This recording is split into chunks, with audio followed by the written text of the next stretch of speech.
Hello and welcome to the lecture. The last lecture we saw on creating the modules from the ORDS, and we saw all the information what needs to be filled and created for that.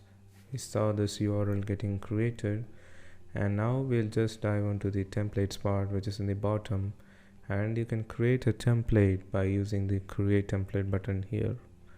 So we'll be clicking this and we'll be redirecting to another page. So here is the form we can see. So we need to fill a template name, that's for the URL thing. So we'll just get the list of countries for now for the first example. So we'll just fill this as a country list / so that we'll use a get request later on for the handler. And the priority is by default 0. You can make it to 9, up to 9, as you can see. And in case of any collisions between the templates having the same name on something, you need to prioritize that. So that's why we have the 9 as the highest. So we'll just leave it to default, and then coming to entity tag, so we'll have some version information for the APIs.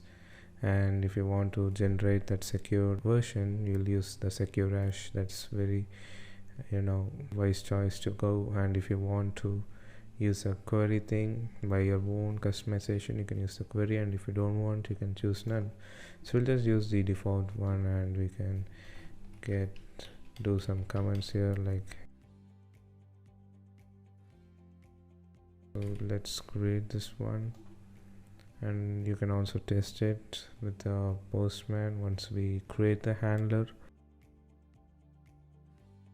As you can see, we are in the template side, and this is a template and showing me the URL template here, and with all the details which I filled.